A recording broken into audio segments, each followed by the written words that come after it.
morning, everybody, and welcome to Sanctuary Live on this Wednesday morning. John Cassandro here with you, filling in for Pastor Bob, and thank you guys for taking your Wednesday morning to come and join us.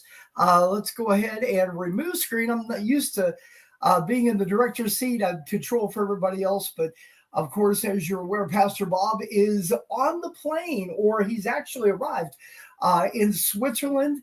Got the Elements of Rock Festival coming up. Also, we got the Green Light Music Festival coming up, as well as the Light to Dark Festival. So the next couple of weeks, y'all got to put up with me, and really honored to get a chance to spend time with you guys this morning. And as Pastor Bob would always say, please take a moment, pop in on the comments, let us know where you're watching from. We are doing the live rewind. This is a brand new creation that we've done. We've had so many great episodes of Sanctuary Live, and many of you are joining us new for the first time. And if you are, we want to take an opportunity to welcome you and say thank you for coming out and joining the Sanctuary family around the world, whether you're here in the continental United States or whether you're joining us overseas. Pastor Bob always mentioned, why do we do it at 10 o'clock in the morning? And again, of course, this is kind of the fine line balance to where we can hit our U.S. audience and our international audience. Right now, it's 9 o'clock here in Nashville, but it's just coming up on dinner time over in Australia and European countries. And so, again, depending on which side of the lake that you're joining us, we are excited to have you with us. As you saw on the panel when we jumped in, we are doing the first of two live rewind episodes. Today we are going to be revisiting, going back to August of 2024, our interview with Jimmy P. Brown from Deliverance. If you're an OG Sanctuary person, or you've been listening to Christian metal for any length of period of time, Deliverance goes back to 1984. They were back at the origins of Sanctuary. And again, so Jimmy will be with us. And then next week, on the 26th, Jennifer Benson, who is the lead vocalist for Ignescent, will be revisiting her episode. And then kicking off the beginning of April, we will be back in our regularly scheduled time, and with all new guests, which, by the way, if you have a artist that you are totally nuts about and you would love to see here as a guest, make sure that you pop it in the comments section. We are trying to get our schedule set up. We're obviously coming to the end of quarter number one. And then, we'll be coming into festival season, but we want to continue some exciting episodes with Sanctuary Live. And you, our fan base, is super important. We want to be able to have guests that you want to see have on. So please do leave that in the comments section down below. Speaking of comments, let's pop out here and take a look and see who we got joining us for this live rewind episode of Sanctuary Live. Want to say good morning to Stephen Cole, joining us from Oklahoma. Stephen, thank you for joining us. Chris popping in. The Word of God on fire, man. Absolutely. The Word of God burns in our heart. And glad to see that you're carrying that torch this morning. AV joining us this morning. Good morning, Pastor Bob. I'm sure Pastor Bob will be seeing this at some point, so we will pass your hello on. Prayed for you yesterday, and I hope our God is still good to you. And I can vouch for that. Pastor Bob actually just getting over being sick, but he is alive and well just in time for his international travel. And so, AV, good to see you. Miss Emma, the mom of the band Mango Carpenter, a good friend of mine, Seth Matoyer. Go back with him back to 2000 when I first moved to Nashville and working in the music industry, working with Rugged Records. Seth was our graphic designer. If you go back and look at the earlier Disciple albums, you'll see This Might Sting, By God, Back Again. He had hands in all that, as well as many other projects. And so, Miss Emma, I do want to say good morning to you and thank you for your blessing this morning. Michael Graham joining us from wonderful West Virginia. West Virginia, very fond in my mind. I'm from Pittsburgh, and I actually got to march at West Virginia University Mountaineer Stadium, and very fond memories. And so good to have you with us this morning. Chris popping in, Riverside, California. Appreciate you letting us know where you're from, Chris. If you're watching, make sure you pop in the comments. Let us know where you're watching from this morning. Again, we are absolutely thrilled to have every single one of you in joining us. Hashtag like, follow, share. Jump out on social media. Post today's podcast on a couple of your social media feeds. Let people know about Sanctuary Live. Again, every Wednesday we do this. Michael Graham popping in. Could you have Gary Lanier from Tourniquet and Michael Sweet from Striper? Michael, we are working on Gary. We just had not too long ago. So I may encourage you, if you go on our YouTube channel, look up Sanctuary International Matrix, and you'll go on there and click on the live. And we had a phenomenal interview with Gary Lanier, talking about his journey and talking about the reuniting with Stop the Bleeding. And as many of you have heard, Tourniquet is getting back together. The band is getting back together. So we will keep you guys updated on that. But Michael, good to see you. From Finland, joining us, Ipe from Jakobstad. I like Pastor Bob. I'm not. Well, he's a lot more fluent with international talk than I am. So I apologize for butchering that, but we'll just say from Finland. Double thumbs up to you. Good to see you this morning. Michael saying, "Go Mountaineers." I'm absolutely, man. I'm a fan of the blue and gold. So you're preaching to the choir there, my brother. Tim P joining us from Central Pennsylvania, another PA resident. Good to see you this morning. Javier from Winter Haven, Florida. Pomerose Guitars. I'll give a shout out to that. And but we are, again, super thrilled to have you with us. AV making another comment. I love Tourniquet. Never seen them live. I have not either. I've got a DVD back here that I actually got from the late Ted Kirkpatrick. As a matter of fact, let me see if I can pull that. If it is accessible. Ted. It is buried back. But I did manage to get an autographed copy of the Circadian Rhythm DVD that he released. And so piece of history. But AV, I'm like you, have not had a chance to see them. But hopefully that opportunity is not forgotten. David Kelly White, happy Wednesday to Pastor Bob Live. Is now 30 degrees, Littleton, Colorado. You enjoy that 30 degrees. David Kelly White, it'll be 78 in Littleton next week. How are you doing today? We're going to find out how Pastor Bob is doing today. As a matter of fact, why don't we go ahead and jump in? Let's get Pastor Bob on right now. Give you guys a brief update of what's going on. And we'll be back with some announcements, and we'll jump into the interview with Jimmy P. Brown right here next on Sanctuary Live.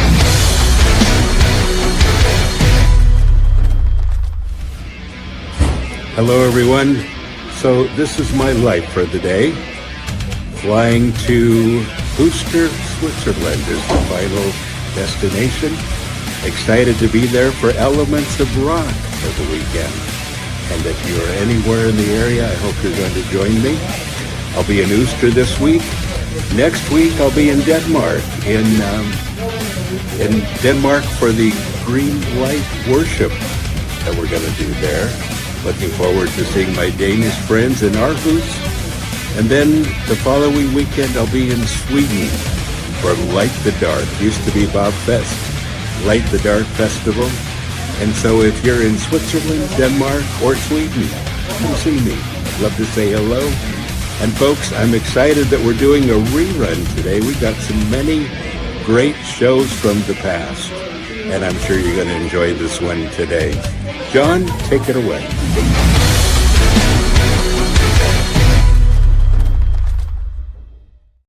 Really thrilled to be in the producer seat today, being able to host. And so, and I appreciate your grace and forgiveness for my presentation. Definitely cannot do Pastor Bob justice and what he does with everybody here every Wednesday morning. And I'm happy to be in this seat right here, being in the background shadow and being able to bring the very best of what Sanctuary has to offer. A couple things just to let you know about before we go to commercial break and coming back with Jimmy P. Brown from Deliverance. We are pleased to announce the return of Immortal, the Christian Rock Festival, 4th annual coming up. Part 1 is going to be coming up July 25th through the 27th. Great lineup of bands. And as many of you know, this is the Sanctuary 40th anniversary. And so Pastor Bob will be at both events this year. The big news this year is the return of Vengeance. We've got the lineup. Luke Easter going to be stepping in the lead vocal spot for Vengeance for the July event. Again, 4th annual Immortal Festival. Fear Not returning. Also White Cross, Iron Wrath coming back. The return of Deny the Fallen going to be at the festival. Also Human Code, Chaotic Resemblance coming back. Honor and Glory. If you don't recognize that name, I'm sure everybody recognizes the name Disciple. Honor and Glory is the worship version of Disciple, and they will be doing a worship set at Immortal this year. So that is going to be coming up on July 25th through the 27th. And then also coming up the Labor Day weekend, August 29th through the 31st, Immortal Part 2 is going to be taking place. And some familiar bands and also some new bands are going to be playing this year. We always like to categorize Part 2 as our classic, but they're mixing it up a little bit this year. Stricken is going to be coming back. Also, Weapons of God going to be playing. Triton, Larry Dean, Jim Laverty, and Paul Rohrbeck did an excellent set last year. Also, Sacred Warrior, the Daniel Band. Randy Stonehill, one of the fathers of Christian rock music. Last year, Matthew Ward was there. Randy Stonehill, I remember being 16 years old and seeing Randy Stonehill for the first time on Light Music in Pittsburgh video program.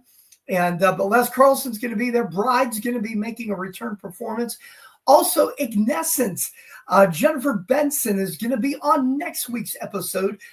So they will be represented at Part 2 of the 4th annual Immortal Festival. Again, for more information and for tickets, you can go to bmieventcenter.com. And so with that being said, folks, we're going to take a commercial break. Actually, let's knock out a couple more comments before we do that. David Kelly White saying good morning to me. Greatly appreciated. Let me see here. Also, David said, I will buy more t-shirts from you. Teach Me, Eat, Pray, which is the theme of our, as a matter of fact, I'll make mention of this, our Sunday morning gathering that we do. Let me go ahead and hide comment here real quick so we can show everybody what's going on here. Our next gathering we're going to be doing, we do this one Saturday each month. Saturday, April 5th, 3 p.m. We're going to be taking care of that. And that is a whole weekend that we do. We do meet every Sunday morning at 10:30.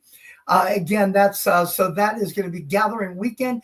If you've not been to a gathering or you're within driving distance of Nashville, definitely we want to encourage you to come out and join us. Definitely on a Sunday morning, but if you're able to do gathering weekend, Saturday, April 5th at 3 p.m. Central Time, and then also Sunday, April 6th. That will also be at 10:30. If you need more information on that, you can email Todd Bowe at sanctuaryinternational.com. And again, we would love to have you come out and join us for that. We're going to go to a commercial break, and then we're going to come back. We're going all the way back to August, all the way back. It seems like it's been forever, but August of 2004, Pastor Bob sit down interview with Deliverance lead vocalist Jimmy P. Brown. It's going to be a longer interview, so grab yourself something to drink, grab some breakfast. We're going to go to commercial break, and we'll be right back in just a moment.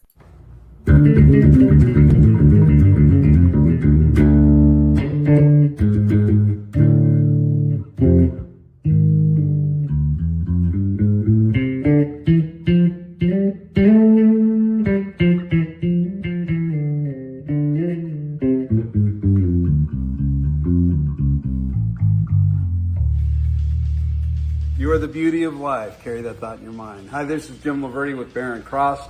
I just want to invite you to the next Barren Cross concert, April 12th at the BMI Event Center in Versailles, Ohio. Excursion is going to be joining us, and it's going to be a great time of music, fellowship, fun, and come join us. Bring a friend, bring your family, bring your kids.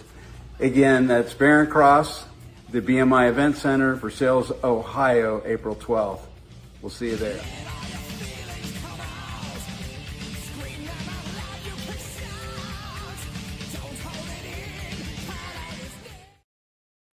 Hello, family. I'm excited to see you this coming March at Elements of Rock in Uster, Switzerland. Don't miss this one. This is going to be great. March 21st through the 23rd. Great bands. As you already know, great fellowship. We're going to have a good time. Really looking forward to seeing you.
Back with our very special guest this morning.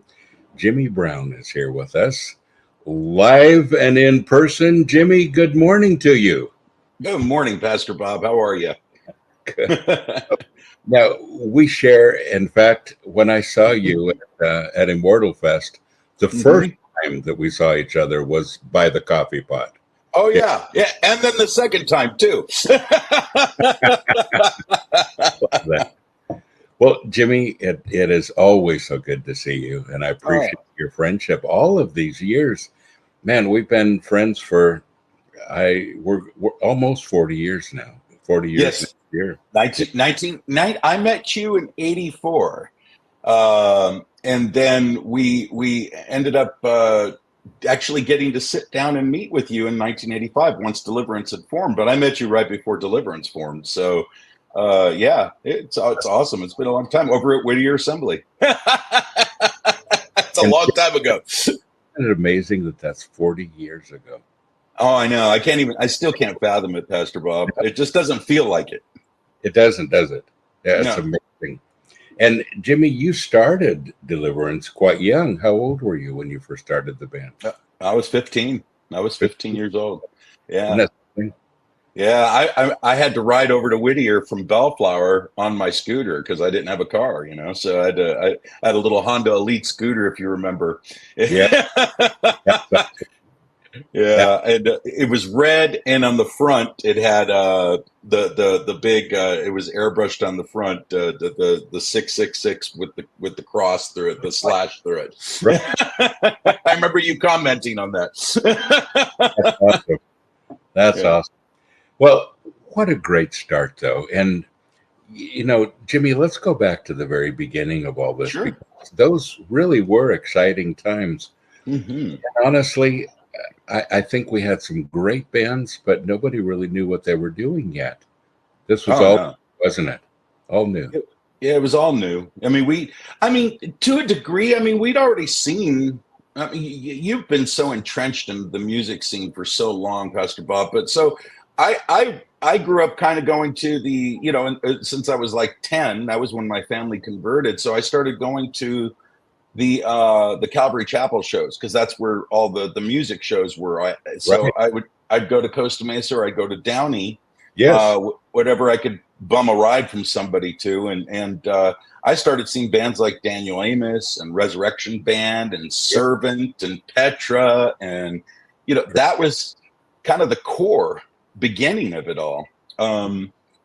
But I think once Stryper hit the scene in 83, 84, all that, I was 83. I saw them at Downey, at Calvary Downey, and I was like, okay, something different here is happening. These guys are taking what Rez and DA and all these other bands have been doing for all these years, and Servant, and they have moved it 12 notches up. Yeah, different. Yes. And I knew, well, number one, I knew, we're not going to be seeing these guys at Calvary Downey very much anymore.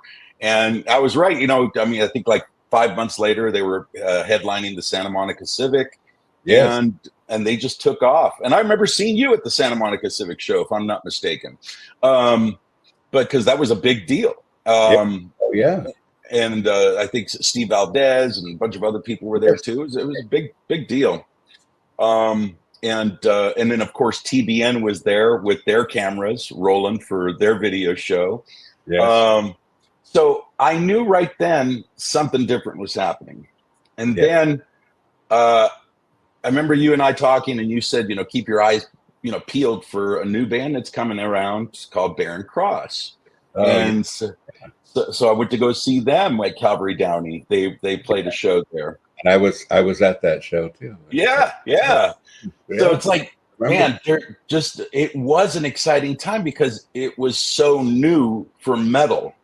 And, like I said, we had DA, we had Steve Taylor, we had, Carmen, we had Petra, we had Barnabas, but it was like, this was something different and it felt different. The energy behind it was completely different. Yeah. And that's when we knew, okay, if God can use a donkey to talk, he could use this. So now, Jimmy, when did you first realize that you had a voice for metal? Because your voice is not necessary. Well, you can do rock and roll, but you got the perfect voice for metal. When did you know that? Oh gosh, I it's funny, Pastor Bob. They tried to, even though I started Deliverance and I brought all these other guys. Remember, I was 15, so everybody else was 21, 22 years old. And they tried to replace me. Every band member that came in tried to replace me as a vocalist. They didn't want me singing because they thought I sounded like a mouse when I sang.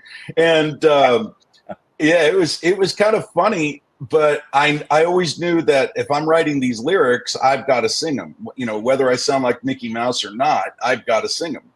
And so that's kind of where it went. But I think just as we started to progress and do more shows, in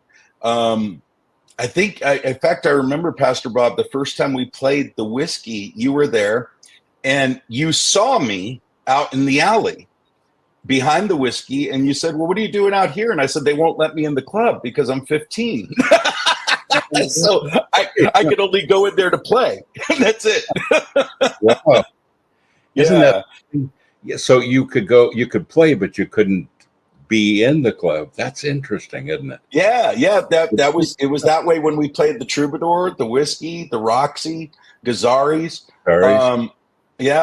Every time we played shows, unless it was an all ages show, I couldn't go in there. And it was a strange time, man. It was just really weird. And then, but then we started dreaming about playing the Knott's Berry Farm Jubilee and the Disneyland Jubilee shows. And do you remember those? Oh yeah, absolutely. Yeah, those were fun. And like I said, it was such a thriving, huge time, but we were excluded. Oh, there we are. But I think that's at Immortal Fest last year. But yeah, we were being excluded. And I think that's where I know when you stepped in and one of the first things that we did was the Metal Mardi Gras. Remember that? Yes. I know you have to remember that. 1987. Yes. Yeah. Cause we needed our own venue because the only reason they let Stryper play one of those Jubilee nights was because they were so popular. They couldn't say no to them, right? But the rest of us were being shunned, and I think Barren Cross got to play once. So, and I remember, I think that opened up a lot of doors, didn't it? That particular festival, and I remember the day when the promoters of the Knott's Berry Farm thing called me and asked me if I would co-host the event with Brian Duncan. That's right. Yeah. Together. And I remember it was New Year's Eve. We did the countdown from the top of a building in the rain, standing in water with microphones in our hands. Yeah. We were probably going to die. And I led the prayer, and Brian led a song, and we had these thousands of people down below as we lit up the new sign for the new year. But I think that did open up a lot of doors. And if I remember correctly, didn't you guys play the Knott's Berry Farm thing then? No, we never got to. Really? I remember Baron Cross was playing that night, and there were a few others. I thought it was you. Huh. No, yeah, it was I think it was Baron Cross, and I think Servant played. Okay. I think Servant played, but no, we didn't. And I remember for sure Stryper playing one of those, but it wasn't very many opportunities for us. That's why Metal Mardi Gras was such an important festival for really was the bands like us, Vengeance, and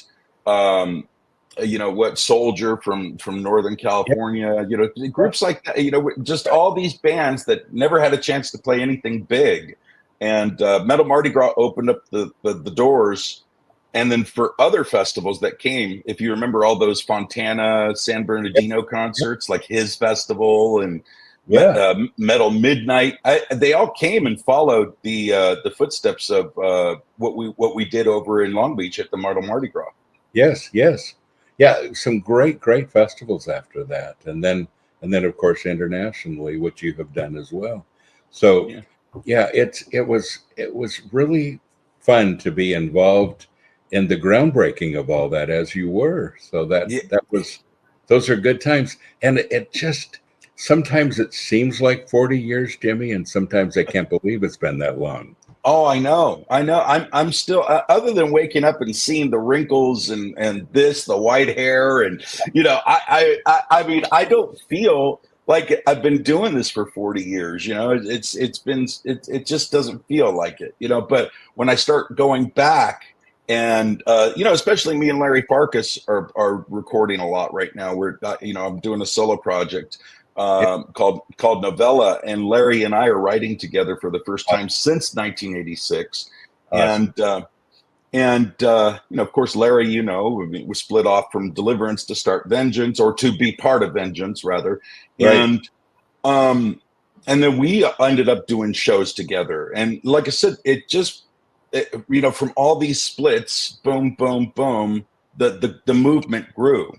And I just didn't think that we thought it was going to reach pinnacle status when we saw POD on, just headlining world tours. I mean, we just had no idea that we were going to be credited. I saw an interview with Marco, and he credited Deliverance, Vengeance, The Crucified, all the bands that started way back when.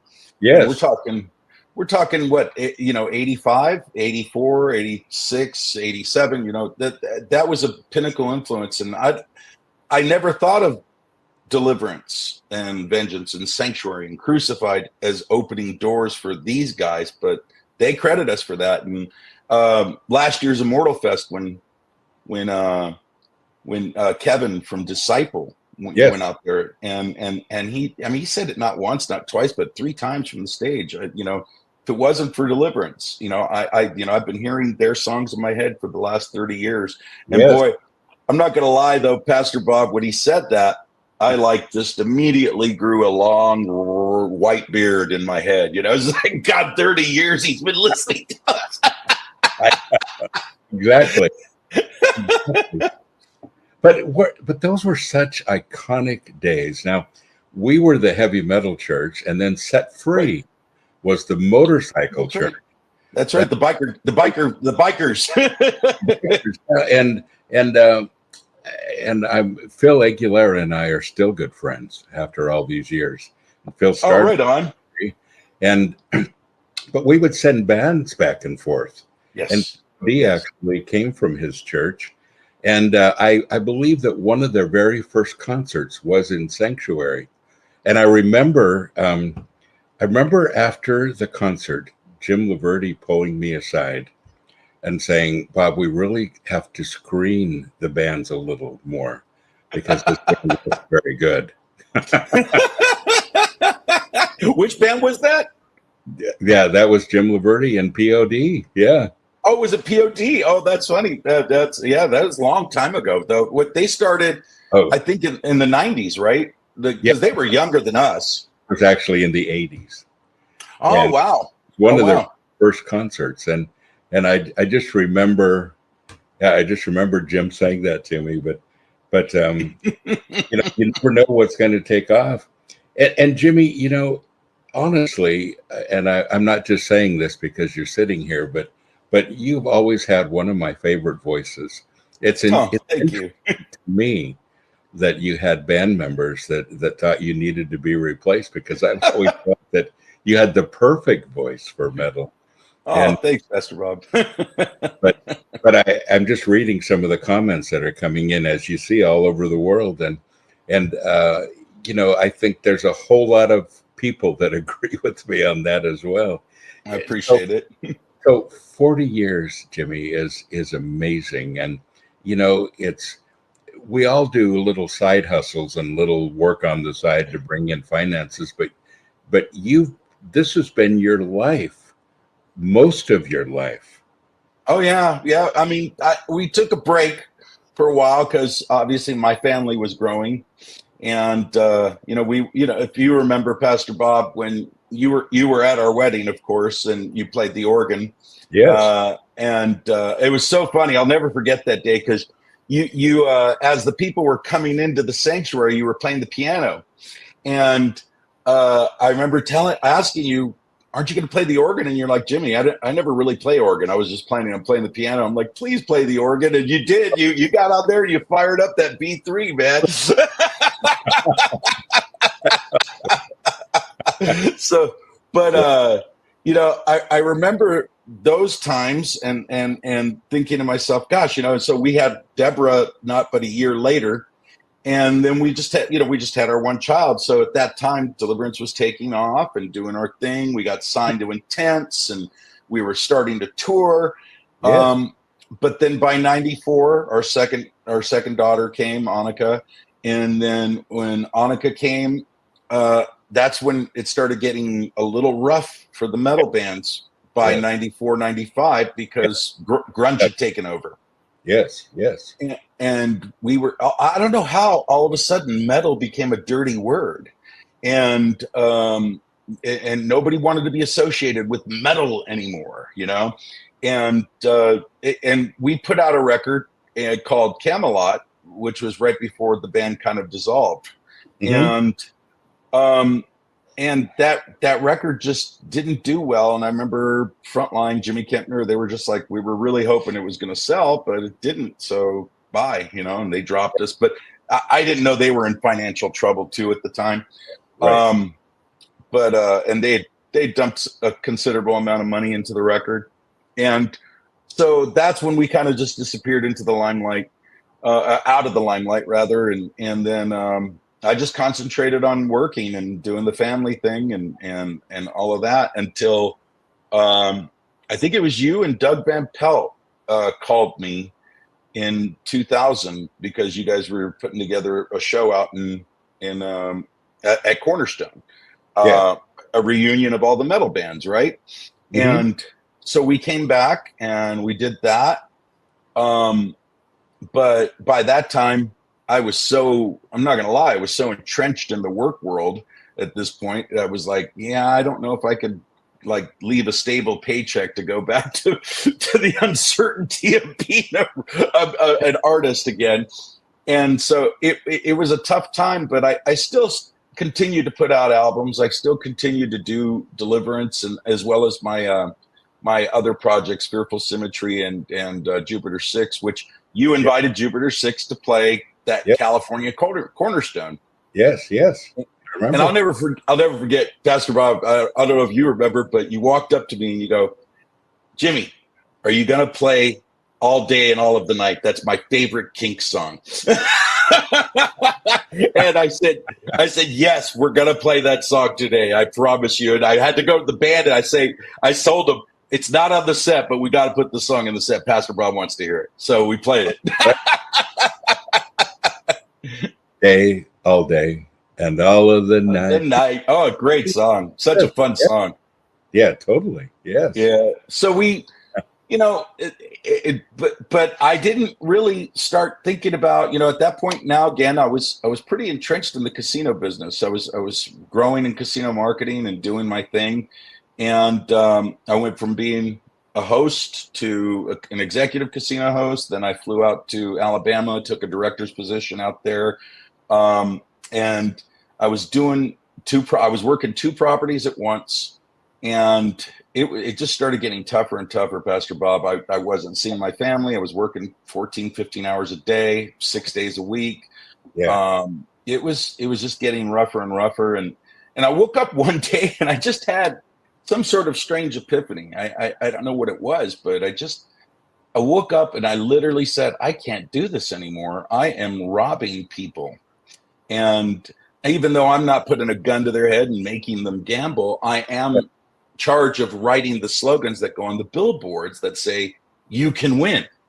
And, pushing this intangible dream, because that's the thing. You're just telling them it's the only business in the world where you could literally take people's money and not give them anything back.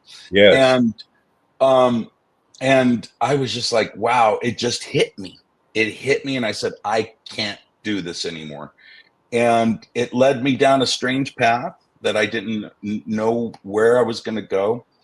And I started seeing this one counselor, and she was so wonderful. And she just told me, if money was no issue, money was no, we got to just eradicate the idea of money. Yes. What would you want to do? Great question. And I said, my first love, music. That's what's always driven me inside. And it's been dead in me for so long. And now I want to see it come back. And she said, well, then, and she wanted to talk to Helen and asked Helen, would you be okay now that the kids are grown? And they're out of the house. Is it okay? Do you think you would be okay with Jimmy pursuing music again, even though it's going to be harder than when he was younger, And she said, yes, I just want him happy. And I just started doing music again. I opened a Patreon, and actually I didn't open it. A fan in France, who was a photographer out there, she ended up opening that Patreon account for me, sent me the passwords, told me, okay, it's time for you to grow your base. And I had no idea what Patreon was. And so she taught me about it. I got into it, and lo and behold, I'm here doing music again. And it's not lucrative, but it pays some of the bills, Pastor Bob. Yes. And dude, speaking of Helen, yeah, I'm one of her biggest fans. You've married well, and she's just been so supportive and such a great helpmate to you, hasn't she? She's awesome. Oh gosh, yeah, she is. I wrote a song on the River Disturbance album called "You Still Smile," and one of the lines in there that said, if there had been any with a Christ-like spirit, it was you for me. And that's exactly what Helen has always been to me. She's always had that Christ-like spirit of always there, always with a hand of a smile there for you, a hug, care, but also admonishment when you need it. And also, it's like a slap in the face, hey, time to get up, to get away from this depression or get away from this attitude. She's been there every which way. And yes, she has. I'm telling you, it's kind of strange. I met Helen in '83, so I've known her for 41 years. Wow, that's amazing. And you were both kids. Yeah, we were just best friends. We were just best friends, and then here, 41 years later, we're still together, hanging out. We still laugh, we still talk and mess around, and it just just like when we were younger, it's all the same. And she loves you. She always sends her love. She was bummed that she couldn't come to Immortal this year, but it happened to fall on the same date as our granddaughter's birthday, and she had already planned to spend the week with our granddaughter. And so, but she she always sends her love. And give her a big hug for me too. Oh, of course. It's funny, to think about that, Pastor Bob. when I first met you, Helen was with me then. And then last year at Immortal, when Helen and I were there at the coffee machine, here we are, all three together 40 years later. I know. That's so awesome. And Jimmy, I know you agree that one of the priceless things in life are the friendships that you carry through from decade to decade. Absolutely. You to be friends. And it doesn't mean that you've always agreed with everything. It doesn't mean that there haven't been ups and downs in the friendship. It doesn't mean that there isn't every friendship goes through that. But the ones that stay, the ones that are still there after so many years, the ones where when you see the other person, your heart leaps and you're glad to see them. And I appreciate that part. And we're both a little older now. I'm a lot older than you, but we're both a little older now. And I think the older you get, the more you appreciate the friends that have been with you for a long time. Oh, absolutely. Absolutely. Well, that's part of what makes Immortal so special. Because we're seeing all these people we have not seen in so long. And I was hanging out with Jim Laverty backstage this particular Immortal Fest. And it was just so weird. We were looking at each other and going, God, we've known each other for exactly 40 years, because I first introduced myself to Jim back in 1984. And we became friends then. And we always dreamed about, playing with Barren Cross. I told him, when I start a band, I want to open up for you guys, and here we are laughing all these 40 years later and talking about, we should do a tour, Barren Cross, Deliverance, and I'm like, man, book it and I'll be there. Exactly. I'd love that. That would be fun. So, it's amazing. And it's amazing looking at, all of these years later and just, still being really great friends. Let's talk about Immortal Fest for a minute, because that just has to be it's not so much about the music, it's about the family, isn't it? It's community. It's all about community and family. Exactly. Yes. Which is one of the high points of Immortal Fest or any festival where we have been involved with starting a lot of festivals around the world. And it's really cool to, for people from every country come and they're part of it. And it's interesting that wherever you go, even though the language might be a little different, the hearts and the family part of it are exactly the same everywhere. Have you noticed that? Yeah, absolutely. I mean, gosh, we meet people from all over the world there. Yes. And I just met a bro from Costa Rica who was there when we were there. And I even met a cat that flew in from the Netherlands. And I was like, wow, man, you flew in just for this. That is just so awesome, but it's a collective. But if you remember, though, Pastor Bob, we had the same experiences at Metal Mardi Gras. We had the same experiences at his fest. People flew in from everywhere, which shows it's a community. It's family. And, just like you fly in for a family reunion, it's the same idea. And it's just great, And I love that about Immortal. When I first heard about it, I was like, oh, well, that's sad Deliverance wasn't invited, but it's okay. Everybody, I have a love-hate relationship with promoters. You know that because I'm so outspoken. But then the second year I got an invite and told Steve, we'd love to come play. And then when he invited us again for this year, and then hopefully we'll play next year. I mean, it's funny when I first got hit up, I was talking to a cat named Dorn on Facebook, and I told him, well, this is Pastor Bob's, right? Because I couldn't imagine anybody else putting on something like this. I thought it was through Sanctuary, and he said, no. He goes, but Bob is involved. I'm like, oh, okay. Well, then cool. Yeah, we'll do it if we're invited. Thank you. Good. And Dorn's an interesting character. He really is. Great guy. Oh, he is. He's been around for a long time, man. He's been involved with this scene for quite a bit. Time. Let's talk about the band lineup for a minute, because Yeah. you know, it always just does my heart good to see you and George on the stage. You know, you guys have been doing music for a while, but he's not the only one that's been with you for a while. Oh gosh. So we've got, of course, and it's no secret, George and I have had a very tumultuous relationship that's it's two brothers that are, we love each other with great passion, but we also fight a lot with each other. Yeah. And so we've had our years. In fact, I think you've had to settle some disputes between he and I several times. But like you said, friendships matter. And look at George and I met in '85 when I went to go see Prophet with him and Roger and Steve DeRock and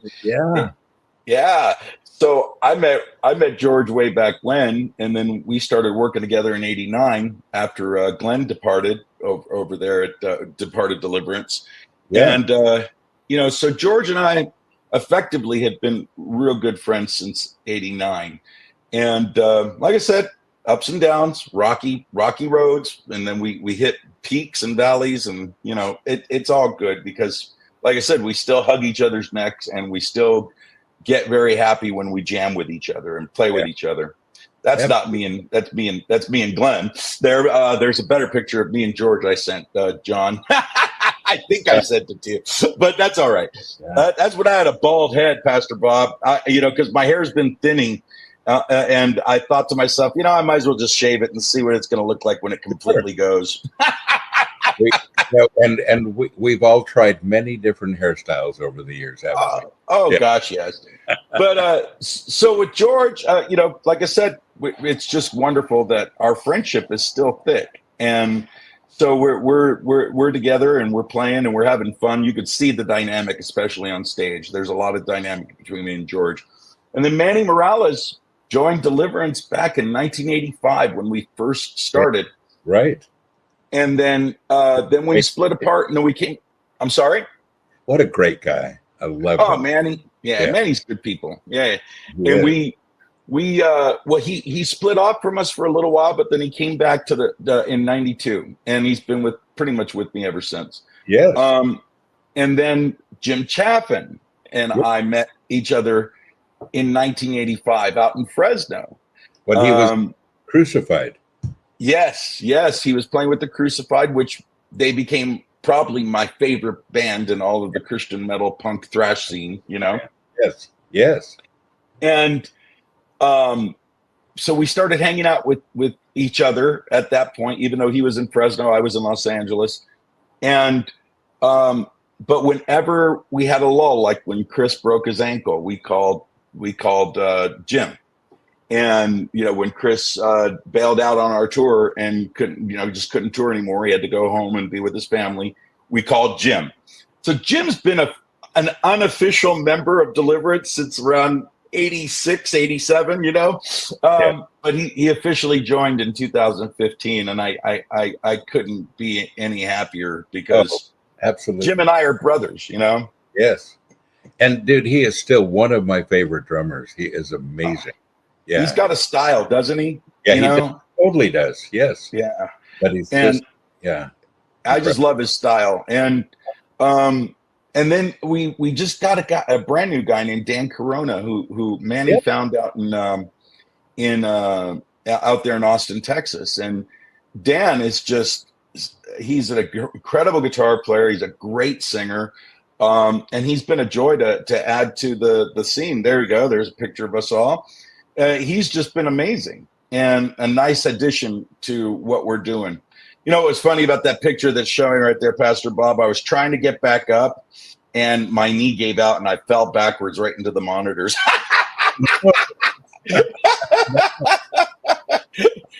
Oh, it's funny. The stories we could tell, Jimmy, right? Oh, there's so many. And then we want to get my solo thing going live with Larry, because Larry is itching to get back on the stage. Awesome. Yes, and he needs to. Oh, that's a talent that has, to me, not been wasted, but it's been in hibernation for way too long. Yes. And when he did the Bloodgood thing a few years back, remember he played with Les Carlson in Bloodgood, and that was extraordinary. And it was like, okay, now it's time for you to come back, Larry. But of course, Larry was full-time caregiver to his brother. Yeah, Elmer. And, Elmer, exactly. And sadly, Elmer passed in October. Right. I'm happy for him because he's home now and no more suffering, But so Larry and I have been playing and recording now for several years, because it's so funny. When I moved back to Las Vegas in 2018, he moved within 6 months. He moved back, and we didn't realize how close we were to each other. And then we just started getting together, and it just started happening. And so Larry and I are doing that, but he wants to hit the stage, especially seeing all these videos of us, with Deliverance. He's like, man, I want to get out there and want to play, and I'm like, okay, well, let's see about, we'll try to get some bookings for the solo stuff. It's not as popular, but we'll get it out there. We love what we've been doing. So, awesome. But man, all these friendships, like you said, for over years, because think about it. I've known Manny since I was 15. I've met George when I was 15, met Jim when I was 15. Yes. Met Larry when I was 15, because he was our first guitar player. My gosh. Look who joined us here, Glenn Rogers. Oh, Glenn Rogers. Well, now Glenn. Yeah. So Glenn came in in 87. And then I gotta tell this story because it's funny. In fact, I remember there's Jim Laverty's on. Right. But so I don't know if you remember this. Yeah, I know you do, actually. I know you remember. But so I heard about you guys had hooked up with the Pachyderm Brothers, and you guys were recording an album called California Metal. Yes. Yeah. And all of a sudden, I get a call from you, and you call me at my folks' house, and hey, would you guys come down and consider doing a couple of tracks for this California Metal? And I said, I thought you guys were using Vengeance, but I guess the Elefante brothers were so freaked out by Roger's voice, and yes. And I was too. yeah, everybody was, Right. So they were like, yeah, we're not going to record those guys. So, but you wanted the thrash genre represented. Yes. And so when I came and I saw, okay, we got Barren Cross, we got Neon Cross, and we've got Guardian, and it's like, boy, we're going to be the odd men out. So, but that's okay. And at that point, we were in between guitar players. So we just came in as a 3-piece and recorded Attack. And I remember John and Dino Elefante sitting down with me, and Dino just loved it because he was like, God, you're a little kid, He was like, you're 15 years old or 16 years old. You're a little kid. And, but he goes, this is great. He goes, so do you have a melodic song that you could put on this? Because I don't want two aggressive songs like this, Yeah. And so we put A Space Called You on there, because that was when you told Dino, this kid can sing. He doesn't just do the grunting. He can sing. No, and so we recorded that. And well, when we finished recording that, I asked, well, who else is on the album? And they said, oh, there's a new band called Hero. Yes. And then you told me, oh, that's Robbie Braun's new band, because he's not with Holy Soldier anymore. And I'm like, oh, okay. And that's when I met Glenn Rogers.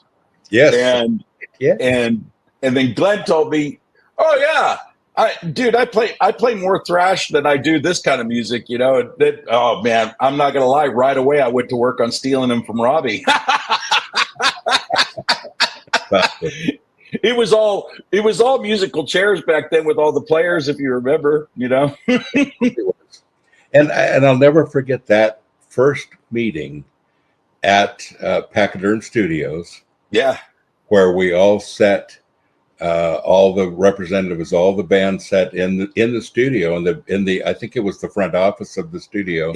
Yes. And we had this dream. Let's put together, and I think the whole idea was to see what would sell, what people liked, what albums should we record, all of that, and it was very definitive. But California Metal 1 and 2 and East Coast Metal and Ultimate Metal, and all of those really helped to define the movement, didn't they?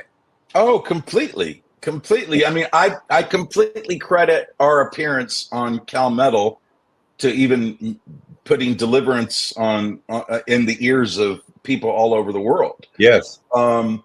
Because we were voted, if you remember, Regency told us that we were voted the most popular band on Cal Metal 1. Yes. And I was like, wow, really? I mean, I was in shock because, I mean, when I first put on the record and hear Deadlock, I'm like, oh my gosh, dude, that's like the best song Barren Cross ever did. It's like, it was so amazing. And Mike Drive's voice, and well, he was Mike Lee back then, right? But right. But man, you hear that, and then I think the next song was like Guardian, and I loved Paul Crowley's voice, back, listening to him sing back then.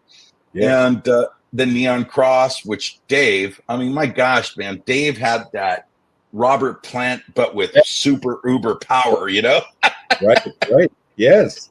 Just, it was so cool. So for me, I felt like a dorky little kid, Pastor Bob, compared to all these guys. I was just shocked. I was shocked that anybody was wanting to listen to us. But you believed in us, and I always appreciated that. Well, I guess of course I believed in you, but you've always been one of my favorite singers, honestly, Jimmy. And I'm not just saying that because you're sitting here. You really have been. No, you've said that. But there are people that I guess that inspire you, with their voice, sure. And you've always been one of those to me. But not just to me, but a couple generations of people now, which is one of the blessings for me in going to Immortal Fest and then all the festivals around the world is that they're really in many ways family events. Fathers and sons coming together, and the fathers listen to some of the old melodic, and the sons have kind of progressed, and some of them are a little more black metal and death metal and different forms, new metal, but they appreciate where they've come from. They know Deliverance. They know that that's Dad's favorite band. I grew up listening to them, and that's a comment that I hear from so many of the younger kids. Dude, I grew up listening to Deliverance. I grew up. I know it. Yeah. It's so strange, isn't it? I met a girl who she said, my dad started me on you guys back when I was 3 years old. And she goes, here I am 25. I'm like, wow. I thanked the dad and said, dude, good job raising your kids. Yeah, exactly. That's true, isn't it? That's pretty awesome. So it's so much fun to reminisce, and there have been so many great years of music. But the most important part of all of this, and I know you agree, is that we have had an incredible opportunity to present the good news of Jesus Christ in a whole different way. Oh, of course. Yeah. And so many people that have responded to the message and that are Christians because of bands like Deliverance. Yeah. And at Immortal Fest, you hear all the stories. And you hear the stories like, I became a Christian at a Deliverance concert or whatever. Yeah. Jimmy, that story never gets old, does it? No. I open emails every single day. And it, if you allow it, it can be a blur, because the stories are all so similar. Yes. But it's so beautiful that when you actually stop, and I really, emails are great and I appreciate them. Don't get me wrong. I know it's technology, but I used to really love reading the handwritten fan mail that came through, because think about the time it took to sit down, write something, put it in, fold it, put it in an envelope, lick the envelope, grab a stamp, lick the stamp, put it on there and put it in the mail, Yeah. Yes. That was somebody's heart really going into something. And just to say thank you. If I didn't hear the song No Time, I was going to kill myself. And I was literally at the brink of suicide. And I heard this song and it changed everything for me. And you hear a story like that and you just go, well, this is why it happened. This is why Deliverance happened. Yeah. And I know as an artist, you get tired of being labeled, or you get tired of being criticized, or you get tired of this, or you get tired of that. And you want to sometimes just do your art and not have to try to repeat the same thing over and over and over. But the biggest thing that we can say about, I always call the first 4 years of Deliverance the ministry years. Yes. And the reason being is because we weren't out to try to get a record deal. We weren't playing the Whiskey and the Troubadour and all those clubs in the Sunset Strip to get recognized or to get a record deal or anything. We were there to preach the gospel. Yes, yes, yes. That's right. And if you remember, they all called me the Jimmy Swaggart. I don't know how much of a compliment that is now, but they called me the Jimmy Swaggart of metal. Yeah. And now I sometimes look at that and go, yeah, maybe it was too close to the curb there, but no.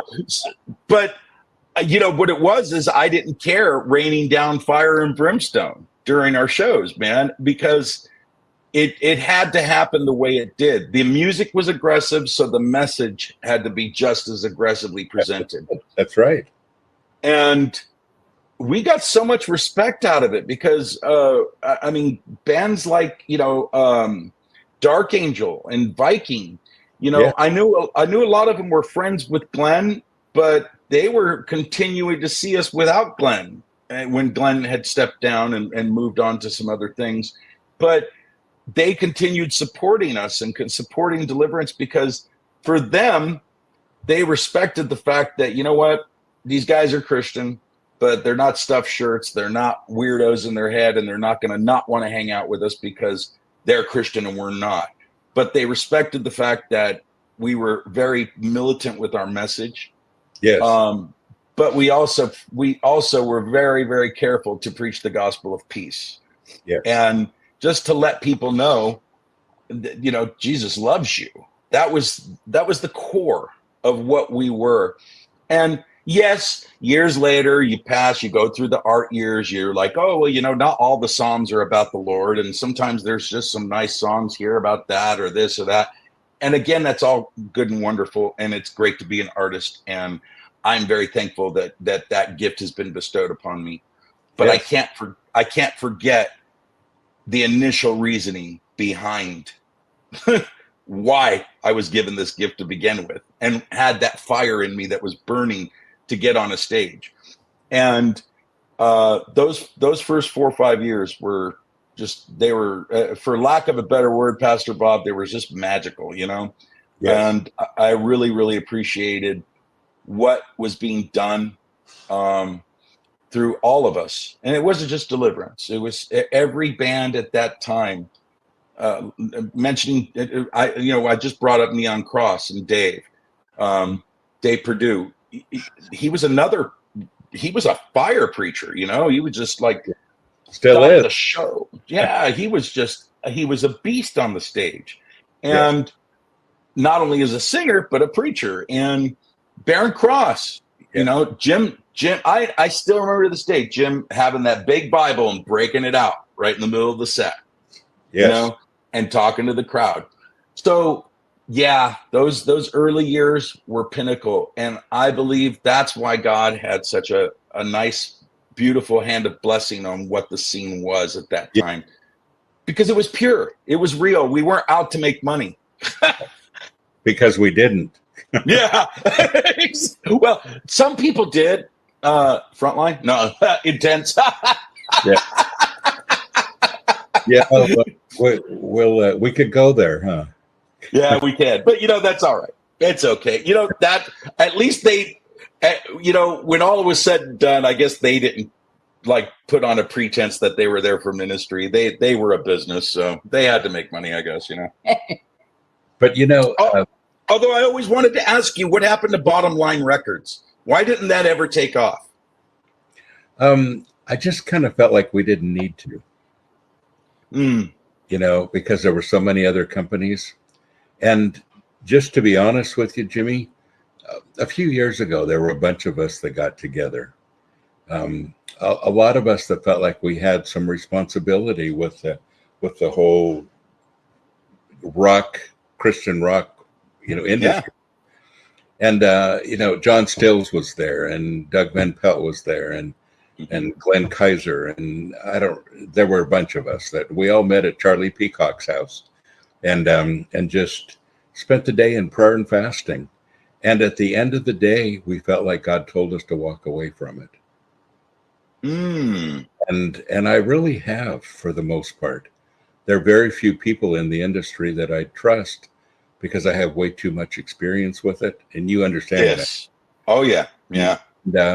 And I think there's a whole lot of it that isn't godly in any way. So I just kind of felt like we have to get to a place, and things are done differently. You can do an album with a record company these days easily. You don't need to, And we're about to do that again. But I really feel like, you know, to be dedicated to our craft and to be dedicated to Jesus Christ moving through our craft, there has to be not just our motives have to be right, but they have to be pure, and to surround yourself with people who have a different motive it's not the right path. Yeah.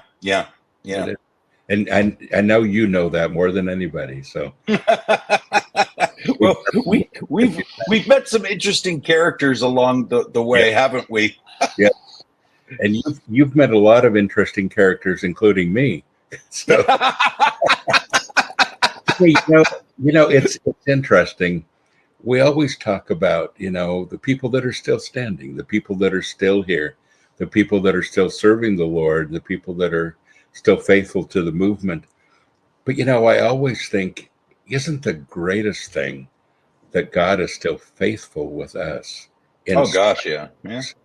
In spite of us, in spite of, you know, gosh, I look back at Sanctuary all these almost 40 years, and I think I've made so many mistakes, so many things I wish I would have known better, wish I would have done better, wish I would have been more in tune with God's leading and not so much in the flesh. Or, you know, you have all of that. And yet at the end of all of that, Jimmy, God is faithful with us. I love that. Well, you know, what always brought me a lot of comfort was Abraham. If you read into it, and like, I remember talking to you about the humanity of Christ, and I love painting flesh and blood on every person mentioned in the Bible, because they were flesh and blood. But I think of Abraham, and such a flawed guy in so many ways. He wasn't perfect. Yes. And yet he was called the friend of God. Yes. Yes, I love that. And to me, that shows that God isn't looking for perfection. He just wants to love you. And Abraham and David, such a good example too. David, Moses. Look at Moses. I love that passage where God actually, you know, decides, you know what, I'm going to go kill him. I'm done with this guy. You know, I mean, because Moses used to just anger him. And it's funny. I tell people about that scripture. They're like, are you sure? And I'm like, yeah, it's in there. Read it. You know, and his wife intervenes, you know, in the story. And But think about that. You know, God's like, you know, here's this dude chosen to lead his people, and God's like, I'm done with this dude. I'm bumming him out. That's it. He's gone. And the wife intervenes. Good things are happening, but yet we know that God loved Moses and called him to do a work. But Moses was kind of a jerk in some regard, because if you look at it, he was constantly telling God, I don't talk very good. Let my brother do the talking. Are you sure about this? This, that, and the other thing. And but I will say this: I read an interesting thing years ago that I thought was probably one of the most beautiful things, because, and I don't want to take up too much time, but I gotta say this. So I started studying Judaism very heavily for many years. Sat under a rabbi and went through the whole shebang. And got into the mystical sect of Kabbalah and everything else. But but there was a portion of this scripture, because I never understood why God, because Moses struck the rock twice. Yes, that the Lord said, that's it. You ain't going into the land of milk and honey. You're not going into the promised land. I'm going to let them all go, and you're done. All because he struck a rock twice. And that really disturbed me. That story has always bothered me. And when I was going over this with my Rebbe, he pulled out a text and said, read this. And what it was is that God had something special planned for Moses, because Moses, when he was when his brother was going to die, if you remember, Aaron, what did Moses tell him? At least you have a brother to bury you, because with you gone and Miriam gone, I'm not going to have any family to bury me. Yes. And God heard that. God heard the human man, Moshe, say, I don't have anybody to bury me. And so that whole thing that seemed like God was being a big meanie was actually a big plan, because and the passage that I read said, and it came to pass that Moses the man had died, and God buried him himself. Yahweh buried Moses and wept because his friend had died. And it's like, oh my gosh. I'm like, I read that and then it made sense, Pastor Bob. It made sense. Why it looked like he was being a big meanie, but no, he had already heard way back that, he was bummed because he has nobody to bury. Well, guess what? I'm going to bury you. I'm going to take care of you. And even though the man, but see, that was, I think in the Hebrew, I loved that it said Moshe, the man, had died, because obviously his spirit moved on, and obviously he was going to be in communion with the Lord, but God was missing the flawed little human being. Yes. So God loves us. The human, the flawed human. And Jimmy, and that's us. Flawed, not able to stand on our own, best intentions. I always say, going up like a rocket and down like a rock. We do that. And yet God sent his only son to die for us. Yeah. While we were still sinners. While we were yet sinners, it says. I love that. Jimmy, I have a feeling we could go on for hours and talk. We can, but I know you got another show to do. Yeah, but we will again. And please come back and let's talk some more. Let's do that. Anytime, Pastor Bob. All you got, like I said, the minute I got the invite from John, I was like, anything for Pastor Bob, man. Thank you. Well, and Jimmy, thank you for being a great friend all these years. It really is always good to see you. And right back at you, Pastor Bob. Looking forward to working with you a whole lot more in the future. We're not done yet. No, we're not. Yeah. We're not. We still have some great days to go. Jimmy, thank you. God bless you. Please give a big hug to Helen for me. Absolutely. Awesome. Well, folks, thank you for joining us today. I appreciate you being here. Appreciate Jimmy and Hayden from joining us today. And don't forget, every Wednesday we have the show going here. Great guests and great time together, but especially a great time with the Lord together as well. Folks, if you want to get a hold of us, right on the screen there, sanctuaryinternational.com. is our website, and you can use that as a jumping off place to find all of the different things that Sanctuary is doing. But thank you for joining me. And folks, don't forget, you are blessed. So go and be a blessing.